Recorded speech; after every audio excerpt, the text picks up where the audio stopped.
So a popular question is, how do you write solos? I'd say 95% of the time, it's you just kind of wing it. It's kind of like you know your language and you get up and you have something to say and you do it. But once in a while, it's like preparing a good speech. You got to check out what's really going on and really become an expert on the topic before you go out there and say anything. One of the new songs I've been working on with Laura has this really wacky chord progression.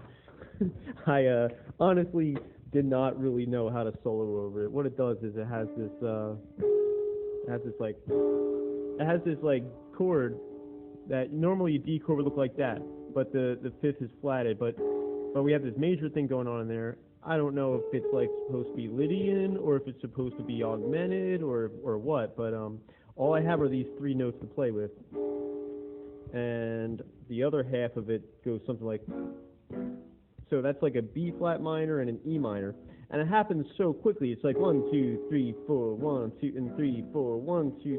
So I have to change shapes during that brief period of time. It's not really enough time to do strict arpeggios, nothing but that.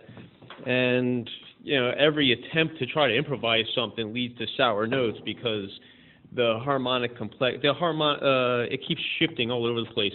Anyway, so this is about synthetic scales. Sometimes you have to make your own scales. This happens to be hexatonic, and there's 6 notes in them. Twin arpeggios, right? So during the first one, I have the notes in a D chord and the notes in a G sharp major chord. They are a tritone apart.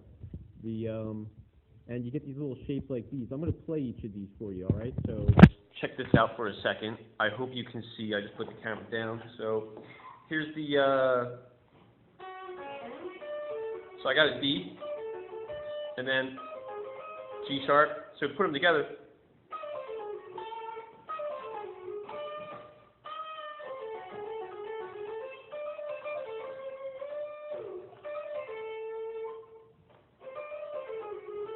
All right, so here's another one. We got another D right here. I'm backing up so you can see me better. My camera doesn't have there's the D, and there's the G sharp, so you put them together.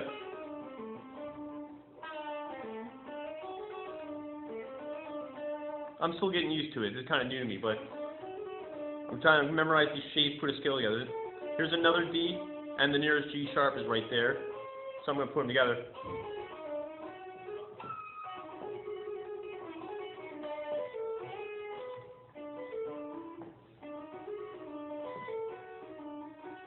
I have the least amount of experience. Actually, I'm doing it wrong. Yep.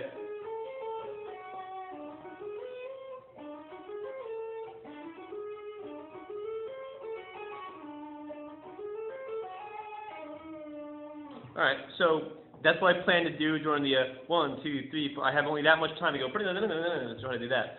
The other half of the chord progression has 2 minor chords, a tritone apart from each other.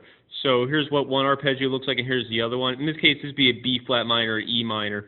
Here's the B flat minor, here's the E minor, and here's the B flat minor, here's the E minor. And when you move 6 frets up, the shapes will invert. So I'm going to play some of these for you. This one is pretty cool too. Both of these sound completely different. One of them is major tritones apart. This one is minor tritones apart. There's the B flat minor. There's the E minor. Put them together. All right, so that's pretty cool. And here's another. That shape will appear again over here. All right, so let me try some of these other ones.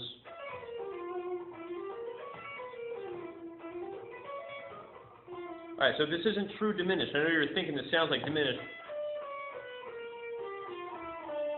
but there's some notes missing. There's a note missing, at least one note missing, and I don't want to hit it because I tried that. I tried doing straight diminished before, and it didn't really harmonize well. So here's another one.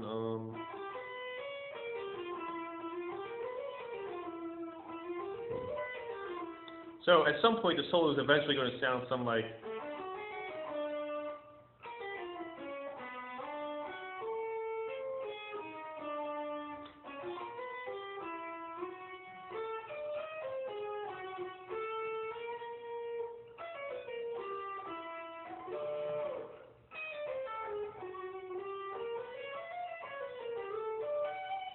So right now I'm still getting used to it, but it's going to be really melodious later on. So anyway, thanks for watching.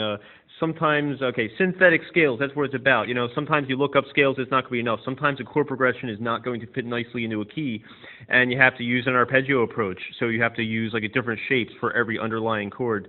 And it can be a lot to think about. Sometimes you can't wing it. Sometimes you do actually have to write the solo. And by the way, I am not strictly writing the solo. I am simply just trying to come up with my vocabulary. You know, I'm trying to figure out what it is I'm going to be drawing from. Eventually, when I actually do the solo, it's just going to be an in-the-moment kind of thing, and I'm just going to blast them out from these things. In the meantime, I got to get familiar with each of these and try to come up with every possible way to hit every combination of these and try to find something that I feel is interesting in them. And when the moment comes, you know, this is the vocabulary that I'm drawing from. Anyway, thanks for watching.